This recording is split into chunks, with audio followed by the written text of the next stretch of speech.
શ્રી મહાપ્રભુજીને ખબર છે કે આ જીવ એ પુષ્ટિ જીવ છે, દૈવી જીવ છે, એનામાં રહેલું જે બીજ છે તે પુષ્ટિનું છે.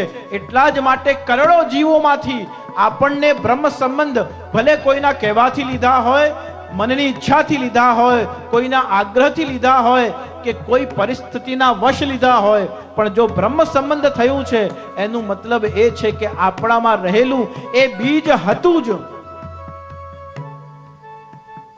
અને એ બીજ જ્યારે ઘણીવાર આપણે બંધ મકાન, જે લોકો વિદેશમાં રહેતા હોય એ પોતાનું અથવા તો ગામ છોડીને શહેરમાં આવ્યા હોય, એ પોતાનું બંધ મકાન હોય, એ બંધ મકાન જ્યારે વર્ષે 6 મહિને ખોલે ત્યારે એ મકાનમાં જુએ કે આસપાસ ક્યાં ને ક્યાં ડાળખાઓ નીકળી ગયા છે, ઝાડ ઉગી ગયા છે.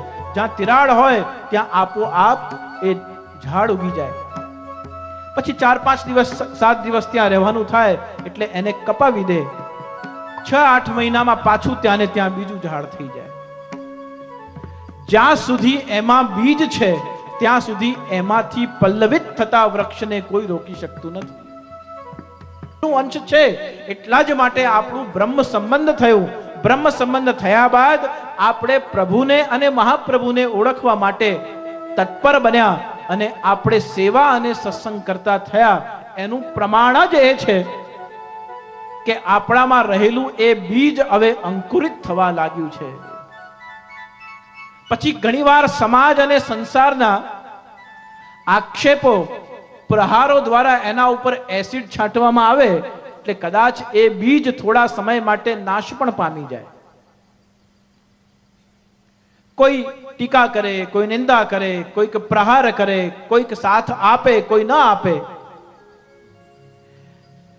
4-5 જણા ઘરમાં રહેતા હોય, કોઈ 2 જણા સેવા કરે, 2 જણા સેવામાં સહયોગી ન પણ થાય, પણ જેનામાં પુષ્ટિ બીજ છે એ આ માર્ગમાં ધ્યાન રાખે કે ભલે સેવામાં હાથ પવિત્ર એનાથી ન થઈ શકે, પણ સાનિધ્ય સુખ ક્યારે પણ ન છોડે. ઘરે બિરાજતા ઠાકોરજીની સેવા ન થઈ શકે તો નિકૃષ્ટ વિકલ્પ એ છે કે કમસે કમ સાનિધ્ય માત્ર દત્તશ્રી કૃષ્ણ પ્રેમા વિમુક્તિદઃ.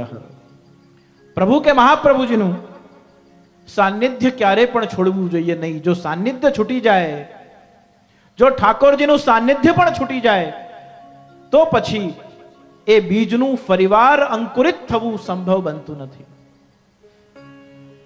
તો એ બીજ આપણામાં પુષ્ટિનું હતું, દૈવી જીવ તરીકેનું બીજ હતું. એટલા જ માટે આપણા ઉપર પસંદગી ઉતરી કે બ્રહ્મ સંબંધ માટે આપનું સ્વાગત છે. અને એ સ્વાગત કરી અને શ્રી ભાગવત સુધા રસમથ કે अपनो पंथ जतायो. ऐसे उग्र श्री लक्ष्मण नंदन रसिकन के मन भायो. एक श्री महाप्रभु जी स्वरूप છે કે કેવલ આચાર્ય શ્રી વિગ્રહ થી બિરાજે છે, કેવલ ગુરુત્વ રૂપ છે, જગત ગુરુ સ્વરૂપે બિરાજે છે. ત્યાં કેવલ આચાર્ય સ્વરૂપ દર્શન છે.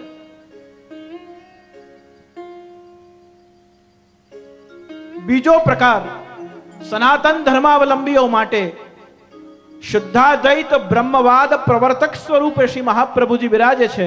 અને શુદ્ધાદ્વૈત બ્રહ્મવાદના પ્રવર્તક તરીકે આપનું શું સ્વરૂપ છે? તો માયાવાદ નિરાકર્તા, સર્વવાદ નિરાસકૃત.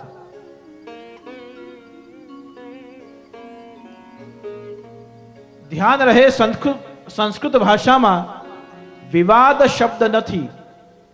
આ વિવાદ શબ્દ તો વાદની આગળ આપણા મતભેદોના કારણે આપણે વિશેષ રીતે ઉમેર્યો એટલે પછી વાદમાંથી વિવાદનો જન્મ થયો.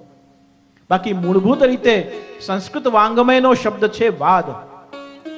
શ્રી મહાપ્રભુજીએ કોઈને પરાસ્ત કરવા માટે, કોઈને હરાવવા માટે અને કોઈના ઉપર પોતાનો વિજય પ્રાપ્ત કરવા માટે પોતાનો શુદ્ધાદ્વૈત બ્રહ્મવાદ સિદ્ધાંત બનાવ્યો નહીં. પણ જ્યારે આપશ્રીએ એ શુદ્ધાદ્વૈત બ્રહ્મવાદ સિદ્ધાંતનું સ્વરૂપ દર્શન જગતને કરાવ્યું, આપોઆપ બીજા બધા વાદ ધીમે ધીમે શમિત થવા લાગ્યા. શ્રી ગોપીનાથજી અને શ્રી ગુસાઈજીના આપશ્રી પિતા છે, પુષ્ટિ માર્ગના આપશ્રી પ્રવર્તક છે. અને શ્રી મહાપ્રભુજી એ પ્રથમ શ્રી ગોવર્ધન ધરણ પાસે દીક્ષા પ્રાપ્ત કરી અને આ જગતને બ્રહ્મ સંબંધ દીક્ષાથી અભિષિક્ત કરનારા આચાર્ય છે. આ બીજું સ્વરૂપ. અને ત્રીજું સ્વરૂપ જે આધિદૈવિક સ્વરૂપ છે, રૂપમ તત્તૃત્યાત્મકમ પરમભિધેયમ સદાશી વલ્લભમ.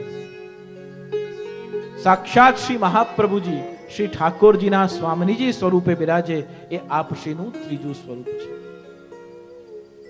બેઠકજીનું જ્યારે આપણે ચિંતન કરીએ છીએ ત્યારે 84 બેઠકજીના આધિભૌતિક, આધ્યાત્મિક અને આધિદૈવિક ત્રણેય સ્વરૂપનું ચિંતન કાલે કર્યું. પણ એ ત્રણેય સ્વરૂપનું જ્યાં સુધી આપણું હૃદય રસાર્દ્ર નહીં થાય, રસાર્દ્ર થવાનો મતલબ છે રસિક થવું એ પ્રારંભિક અવસ્થા છે.